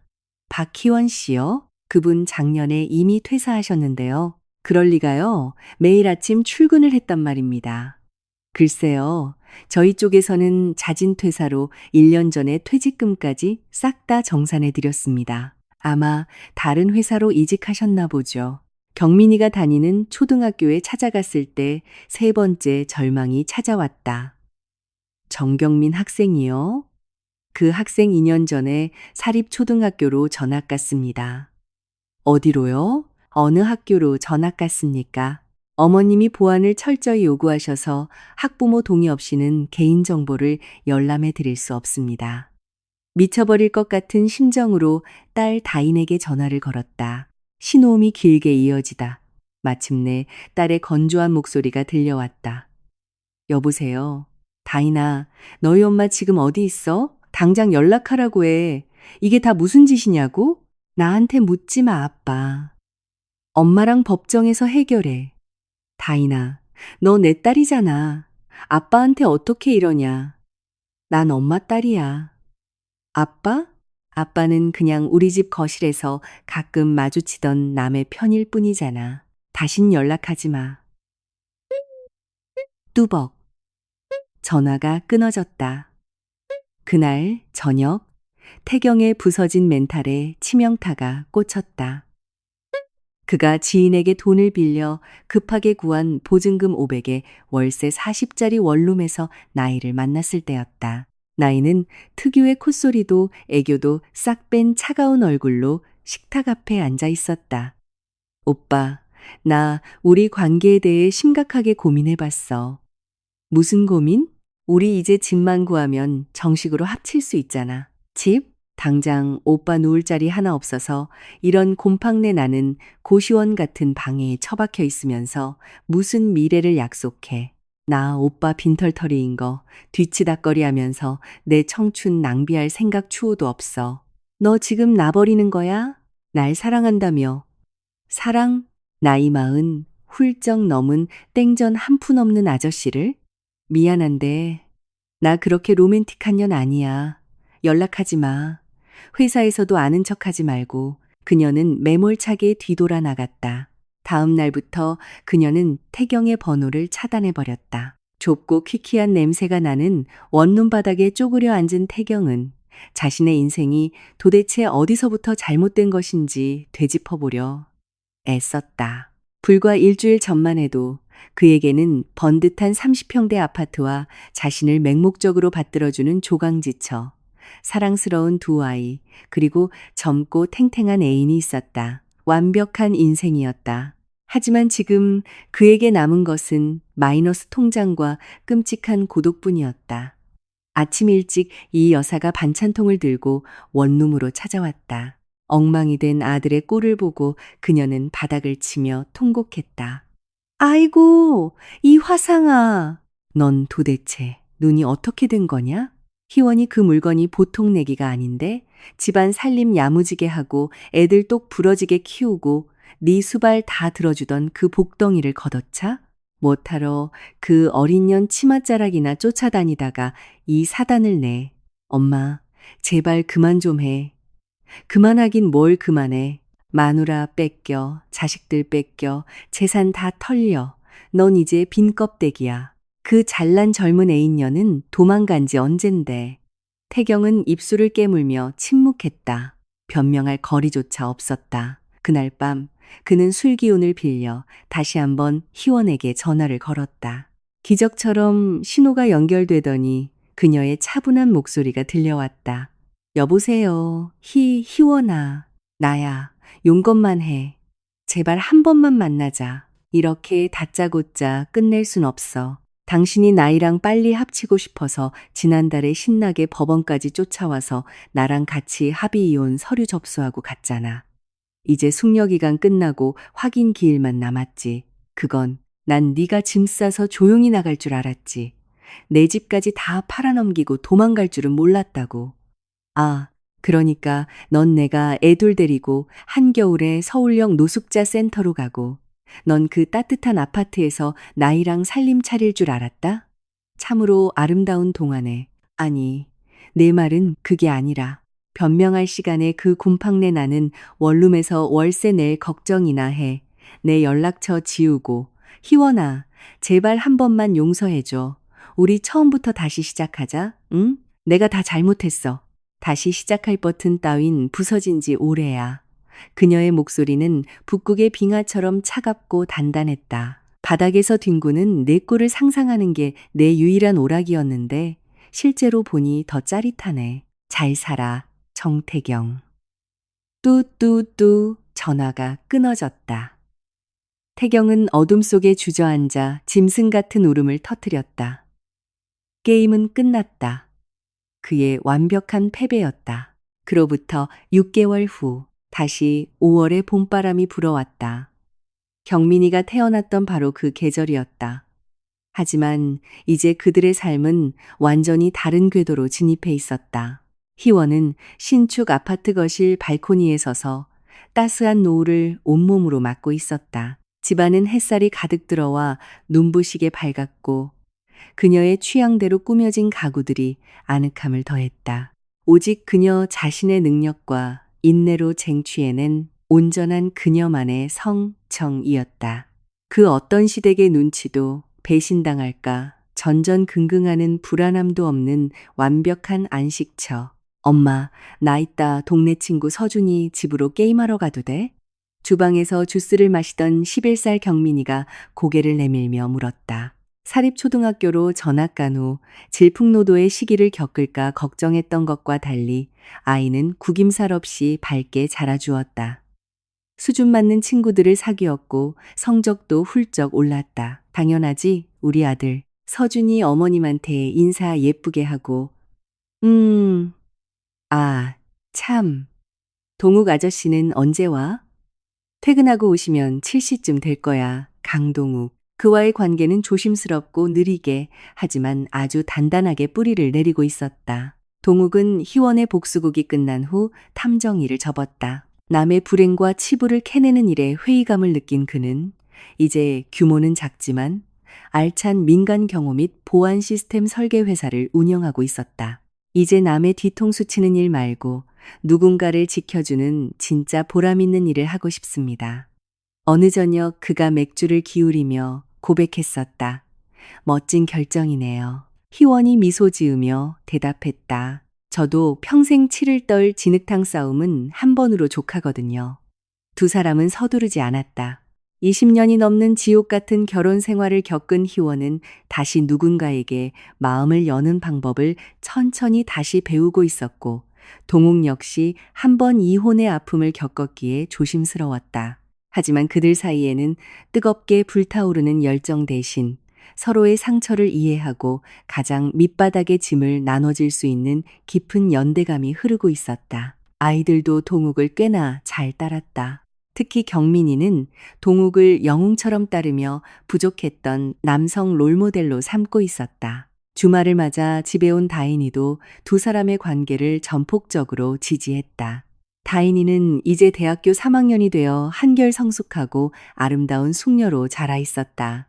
최근에는 취업 준비를 함께하는 동기 재혁과 풋풋한 연애를 시작하기도 했다. 엄마, 나 재혁 오빠랑 사귀는 거 혹시 반대해? 다인이가 소파에 기대어 물었다. 내가 왜 반대해? 우리 딸이 좋은 사람 만났다는데 아빠 같았으면 엄청 반대했을걸. 학생 본분에 어긋난다느니 돈 없는 대학생 만나서 뭐 하냐느니 하면서 엄청 꼰대같이 굴었을 거야. 그 인간이 하는 말은 이제 우리 인생에서 음소거 된 지 오래잖아. 희원이 다인의 머리를 쓰다듬으며 쿨하게 대답했다. 네가 성인인데 스스로 선택하고 책임지면 되는 거지. 다인이는 엄마의 품에 얼굴을 비비며 환하게 웃었다. 있잖아 엄마, 난 엄마가 동욱 아저씨랑 만나는 거 진짜 너무 좋아. 아저씨가 엄마 쳐다볼 때 그 눈빛 알지? 무슨 가정부나 보모 쳐다보는 게 아니라 진짜 귀하고 멋진 여자 바라보는 눈빛이잖아. 아빠가 엄마 막 대할 때마다 내 속이 다 문드러지는 것 같았거든. 지금 엄마 얼굴 보면 빛이 나. 진짜 행복해 보여서 내가 다 눈물 날 것 같아. 직장 생활 역시 탄탄대로였다. 무역회사에서의 실적을 인정받아 지난주 대표이사 면담에서 희원은 영업이사 승진을 제안받았다. 박 과장, 아니 박 이사, 우리 회사 핵심 부서를 맡아볼 텐가? 자네 추진력이면 충분히 감당할 수 있을 것 같은데. 해내겠습니다, 대표님. 그녀는 주저없이 당당하게 대답했다. 그녀의 내면에는 지난 10수년간 억눌려 있던 폭발적인 에너지가 용암처럼 끓어오르고 있었다. 눈치 보고 굽실거려야 했던 노예 생활을 청산하자 그녀의 진짜 재능과 리더십이 만개한 것이다. 친구들도 그녀의 화려한 부활에 박수를 보냈다. 야, 박희원. 너 완전 인간 승리다. 레스토랑에서 와인잔을 부딪히며 소영이 감탄했다. 얼굴 핀 거 봐. 10년은 젊어 보이네. 눈빛부터가 달라졌어. 도끼 품은 눈이 아니라 완전히 여유롭고 당당한 커리어우먼 그 자체야. 미란이 맞장구 쳤다. 우리가 옛날에 너 보고 답답하다고 등신이라고 욕했던 거. 진짜 무릎 꿇고 사과할게. 네 머릿속에 그렇게 소름 끼치는 빅픽처가 있는 줄은 상상도 못했다. 사실 나도 처음부터 완벽한 계획이 있었던 건 아니야. 희원이 와인을 한 모금 머금으며 담담히 말했다. 그냥 어느 순간 깨달았지. 이대로 가다간 내 영혼까지 말라 죽겠다는 걸. 근데 그 찌질한 전남편은 요새 뭐하고 산대? 미란이 호기심 어린 눈으로 물었다. 희원은 가볍게 어깨를 으쓱할 뿐이었다. 희원이 굳이 알려고 하지 않아도 전남편의 근황은 뻔했다. 정태경은 서울 변두리의 낡고 습한 원룸에 틀어박혀 있었다. 한 달에 한 번 들어오는 월급은 대부분 대출 이자와 밀린 세금, 쪼들리는 생활비를 메꾸는데 몽땅 증발해버렸다. 값싼 편의점 도시락과 유행 지난철, 지난 양복, 휴가는커녕 주말에 배달 음식 한 번 시켜 먹는 것도 사치가 되어버린 비참한 삶. 한때 희원에게 도의적 책임으로 양육비는 주겠다며 거들먹거리던 그 오만한 남자는 이제 매달 희원의 통장으로 강제 이체되는 양육비 알림 문자를 보며 피눈물을 흘리고 있었다. 나이는 그가 알거지라는 사실이 증명되자마자 단 하루의 망설임도 없이 그를 차단하고 떠났다. 난 오빠가 자기 인생 책임질 줄 아는 능력 있는 남자인 줄 알았어. 그녀가 남긴 마지막 카톡이었다. 근데 까놓고 보니 그냥 등골 빼먹히고 버려진 호구찌질이잖아. 시어머니 이 여사는 시도 때도 없이 원룸에 찾아와 며느리를 놓친 아들의 멍청함을 원망하며 가슴을 쳤다. 그 야무지고 독한 년이 네 재산 다 빼돌릴 때까지 넌 대체 눈을 어디다 달고 있었어. 지 남편 빤스까지 싹 다 빨아주고 입에 맞는 밥 차려주던 그 고분고분한 년이 하루아침에 괴물이 돼서 널 뜯어먹을 줄 누가 알았냐고. 엄마, 제발 입 좀 다물어. 다물긴 뭘 다물어. 결국 남은 건 이 쥐구멍 같은 방구석하고 빚더미뿐인데 너 그 여우 같은 어린애 뒷공문이 쫓아다니면서 돈 쓰고 시간 쓸 때 마누라는 뒤에서 칼 갈고 있었던 거 아니냐. 직장에서의 평판도 완전히 박살났다. 같은 부서에 근무하던 나이는 다른 팀으로 전배를 요청했고 복도를 지나칠 때마다 태경을 벌레 보듯 무시했다. 팀원들 사이에서는 마누라한테 재산 털리고 상간녀한테도 팽당한 멍청이라는 꼬리표가 붙어 수군거림의 대상이 되었다. 정 차장, 요새 많이 힘들지? 흡연장에서 동기가 위로 건넸지만 태경은 그저 씁쓸하게 고개만 숙일 뿐이었다. 재수 씨랑 다시 잘해볼 생각은 없어? 싹싹 빌고 용서 구해보지. 용서 안 해줄 거야. 태경이 담배 연기를 길게 내뿜으며 중얼거렸다. 그리고 이젠 다 소용없어. 하지만 그것은 새빨간 거짓말이었다. 그는 매일 밤 싸구려 매트리스에 누워 천장을 바라보며 잃어버린 것들을 사무치게 그리워했다. 단순히 마포 아파트의 편안함이나 두둑했던 통장 잔고만을 말하는 것이 아니었다. 그가 퇴근할 때 켜져 있던 거실에 따뜻한 조명, 구수한 된장찌개 냄새, 경민이의 웃음소리, 깔끔하게 다림질된 셔츠. 나이와의 불장난은 잠시 눈이 멀 만큼 짜릿했지만 가난한 일상 속에서 그 불꽃은 아무런 온기도 주지 못했다. 희원은 집 그 자체였다. 그리고 그는 자신의 두 손으로 그 집의 기둥을 도끼로 찍어 무너뜨려 버린 것이다. 불과 한 달 전 태경은 희원에게 이혼을 통보했던 바로 그 강남역 카페에서 우연히 그녀와 마주쳤다. 부동산 앱으로 보증금 500에 30짜리 더 싼 원룸을 찾고 있던 태경의 귀에 익숙하고도 맑은 목소리가 들렸다. 고개를 들어보니 희원이 다 자란 경민이의 손을 잡고 서 있었다. 세련된 트렌치 코트를 입은 그녀는 눈부시게 빛이 났고 훌쩍 큰 아들은 아빠를 보고도 싸늘하게 시선을 피했다. 안녕. 태경이 허둥지둥 자리에서 일어나며 더듬거렸다. 오랜만이네. 잘 지냈어? 응. 보다시피 아주 잘. 희원이 미소 한 점 없는 건조한 얼굴로 대답했다. 무거운 침묵이 흘렀다. 경민이는 엄마의 옷깃을 잡아당기며 빨리 자리를 뜨고 싶다는 티를 팍팍 냈다. 경민아, 오랜만에 뵀는데 아빠한테 인사해야지. 희원이 나지막하게 말했다. 안녕하세요. 아이는 땅바닥만 보며 퉁명스럽게 내뱉었다. 그래. 우리 아들. 학교 생활은 재밌고? 네. 더 이상의 대화는 이어지지 않았다. 태경은 자신의 친아들 앞에서 완전히 이방인이 되어버렸다는 사실에 가슴이 찢어지는 듯 했다. 저기, 희원아. 그가 용기를 쥐어짜 내말했다. 애 먼저 보내고 나랑 잠깐 얘기 좀 할 수 있을까? 내가 당신이랑 할 얘기가 뭐가 남았지? 우리 관계에 대해서. 20년 넘게 같이 살았잖아. 아직 완전히 끝난 건 아니지 않을까? 희원은 가만히 그를 응시했다. 그녀의 맑은 눈동자에는 분노나 복수심, 경멸 같은 감정조차 남아있지 않았다. 오직 투명하고 서늘한 무관심뿐이었다. 완전히 끝났어, 정태경. 아주 오래전에. 하지만 우리가 함께한 20년이 넘는 세월이 있잖아. 그게 아무 의미도 없는 건 아니잖아. 의미 있지. 내가 그 긴 세월 동안 당신의 안락함을 위해 쓸모 있는 가사 도우미로 살았고, 당신은 그동안 어떻게 하면 나를 더 값싸게 부려먹으며 더 짜릿한 다른 여자를 찾을까 궁리했다는 의미. 내가 미쳤었어. 멍청했고 내가 다 망쳤어. 나 진짜 뼈저리게 후회하고 있어. 그건 후회가 아니라 철저한 손익계산 결과겠지. 희원이 냉정하게 팩트를 폭격했다. 당신이 빈털터리가 되고 나이한테도 버림받고 나서야 내가 얼마나 편리하고 가성비 좋은 하녀였는지 깨달은 거잖아. 그건 깨달음이 아니라 이기심이야. 아니야. 나 정말 당신이 소중하다는 걸 미치도록 깨달았다고. 엄마, 가자. 아저씨 밖에서 차 대놓고 기다리셔. 경민이가 희원의 팔을 잡아 끌었다. 아저씨? 무슨 아저씨? 태경의 눈동자가 흔들렸다. 나를 있는 그대로 존중하고 사랑해주는 남자.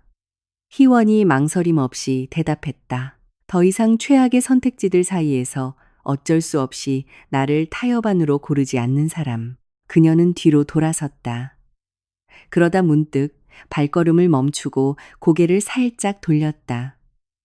태경 씨, 난 이제 당신이 밉지도 않아. 불행하길 바라는 마음도 없고, 그냥 당신이 당신 수준에 딱 맞는 인생을 살길 바랄 뿐이야. 물론 그 인생에 나와 내 아이들의 자리는 영원히 없겠지만, 그리고 그녀는 당당하고 가벼운 발걸음으로 카페 문을 나섰다. 태경은 마시지도 않은 맹물잔을 움켜쥔 채 마감 시간까지 그 자리에 망부석처럼 앉아 있었다. 그녀의 말이 100번, 1000번 맞았다. 그는 사랑에서 돌아가려는 것이 아니라 혼자서는 이 비루한 삶을 감당할 수 없어서 기어 들어가려 했던 것이다. 하지만 그녀는 이미 혼자서도 너무나 눈부시게 비상하는 법을 터득해버렸다. 그날 저녁, 새 아파트의 주방. 희원은 콧노래를 부르며 밀푀유 나베를 준비하고 있었다. 동욱이 소매를 걷어붙이고 옆에서 야채를 다듬으며 낮에 있었던 일들을 다정하게 묻고 대답했다. 거실 식탁에서는 경민이가 수학 숙제를 하며 이따금씩 엄마와 아저씨의 대화에 불쑥불쑥 참견을 해댔다. 평범하고 고요하며 따스한 온기가 감도는 완벽한 가족의 풍경. 무슨 생각하면서 그렇게 웃어요? 냄비를 불에 올리던 희원에게 동욱이 부드럽게 물었다. 복수에 대해서요? 희원이 돌아보며 대답했다. 복수요? 네. 난 오랫동안 복수란 건 나를 찌른 사람을 똑같이 칼로 찌르고 그 사람의 피를 보며 쾌감을 느끼는 거창하고 파괴적인 건 줄 알았어요. 그런데 진짜 완벽한 복수는 그게 아니더라고요. 그럼 뭡니까? 상대방의 세상이 완벽하게 무너져 내릴 때 내 세상을 가장 눈부시고 화려하게 다시 지어 올리는 것. 그래서 나를 짓밟았던 그 인간이 뼈저린 후회 속에서 평생 내 그림자조차 닿을 수 없는 높은 곳에서 반짝이는 나를 올려다보게 만드는 것. 철학적이고 아주 정확한 정의네요. 동욱이 고개를 끄덕이며 공감했다. 제일 재밌는 게 뭔지 알아요? 그 인간에 대한 감정 자체가 완전히 리셋됐다는 거예요. 분노조차 아까울 만큼 그냥 길거리의 돌멩이처럼 완벽하게 무관심해졌거든요. 그게 진짜 승리한 자의 특권이죠. 동욱이 그녀의 어깨를 감싸 안으며 이마에 가볍게 입을 맞췄다. 상대방의 존재 자체가 무의미해지는 순간 희원은 그의 가슴에 기대어 환하게 미소 지었다. 네. 이것이 바로 궁극의 승리였다. 그녀는 무너진 폐허 위에서 자신의 땀과 눈물로 빚어낸 성체를 올렸다. 가슴 뛰는 커리어를 되찾았고 존경받는 엄마가 되었으며 자신을 진짜 여자이자 동반자로 아껴주는 멋진 남자를 곁에 두었다. 정태경은 그저 아주 오래전 아주 멍청한 실수로 지나쳐간 불쾌한 전생의 파편일 뿐이었다. 창밖으로는 붉은 노을이 내려앉고 하늘에는 희망찬 별들이 하나둘 빛나기 시작했다. 그녀 앞에 펼쳐진 미래는 타인의 허락이나 시혜가 필요 없는 온전한 그녀 자신의 힘으로 개척해 나갈 단단하고 찬란한 대로였다. 발코니에 서서 저물어가는 하루를 바라보며 희원은 마지막으로 전 남편에게 마음속으로 건배를 올렸다. 당신은 나를 길바닥에 나앉게 만들고 내 날개를 꺾어버렸다고 생각했겠지만 덕분에 나는 그 구질구질한 새 장문을 부수고 진짜 내 삶의 주인공으로 비상할 수 있었어. 당신의 그 알량한 배신에 진심으로 감사해. 희원의 완벽한 복수는 피비린내 나는 복수 혈전도 진흙탕 법정 싸움도 아니었다. 그것은 치밀한 인내 끝에 쟁취한 고요하고 찬란한 독립. 그리고 자신을 진정으로 사랑할 줄 아는 사람들로 채워진 눈부신 인생 그 자체였다. 그리고 그것이야말로 세상에서 가장 달콤하고 치명적인 완벽한 승리의 맛이었다.